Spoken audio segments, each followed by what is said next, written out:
மாநிலம் ராஜ்பவன் தொகுதியில் ராகுல் காந்தியின் அறிவுறுத்தலின்படி அக்டோபர் 5ஆம் தேதி வாக்கு திருட்டிற்கு எதிராக கையெழுத்து இயக்கம் தொடங்கப்பட்டது. இதன் தொடர்ச்சியாக ராஜ்பவன் தொகுதியில் உள்ள 24 பூத் மக்களிடம் காங்கிரஸ் நிர்வாகிகள் சென்று வாக்கு திருட்டு பற்றி எடுத்துரைத்து மக்களிடம் 14,140 கையெழுத்து பெறப்பட்டது. இதனை காங்கிரஸ் கட்சி தலைமை அலுவலகத்தில் வட்டார தலைவர் ஜெரால்டு மற்றும் ராஜமோகன் தலைமை கட்சி தலைவரும் பாராளுமன்ற உறுப்பினருமான வைத்திலிங்கம், முன்னாள் முதலமைச்சர் நாராயணசாமி, முன்னாள் அரசு கொறடா அனந்தராமன் கையெழுத்து இயக்கம் தலைமை பொறுப்பாளர் அவர்களிடம் ஒப்படைக்கப்பட்டது. நிகழ்ச்சியின் போது தேவதாஸ், கிழக்கு மாவட்ட தலைவர் இரா வேல்முருகன், காமராஜர் நகர் தொகுதி பொறுப்பாளர் மருது பாண்டியன், முன்னாள் கவுன்சிலர் குமரன் மற்றும் ராஜ்பவன் தொகுதி பொறுப்பாளர்கள் டாக்டர் விஜயகுமாரி, விநாயகமூர்த்தி, கிருஷ்ணமூர்த்தி, நாகேஷ், மணிஷ், சேட்டு மற்றும் தொகுதி நிர்வாகிகள் ஆகியோர் உடன் இருந்தனர்.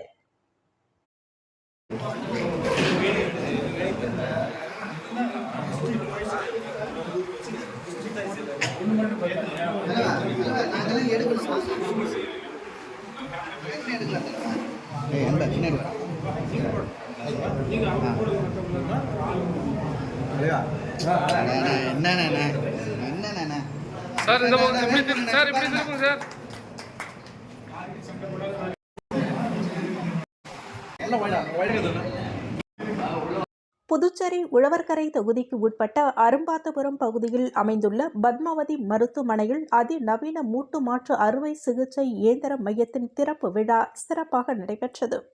நிகழ்ச்சியில் முதலமைச்சர் ரங்கசாமி மற்றும் உழவர்கரை தொகுதி என்ஆர் காங்கிரஸ் பிரமுகர் மக்கள் சேவகர் டாக்டர் நாராயணசாமி கேசவன் ஆகியோர் இணைந்து குத்து விளக்கேற்றி மையத்தினை திறந்து வைத்தனர். இந்நிகழ்ச்சியில் புதுச்சேரி அரசு கொறடாவும் சட்டமன்ற உறுப்பினருமான ஏகேடி ஆறுமுகம் மற்றும் பல்வேறு மருத்துவ நிபுணர்கள் ஆகியோர் கலந்து கொண்டு நிகழ்ச்சியினை சிறப்பித்தனர். புதுச்சேரியில் 3ஆம் கட்ட திமுக உறுப்பினர்கள் சேர்க்கை முகாம் அமைப்பாளர் சிவா முன்னிலையில் பாராளுமன்ற உறுப்பினர் ஜெகத் ரட்சகன் துவக்கி வைத்தார்.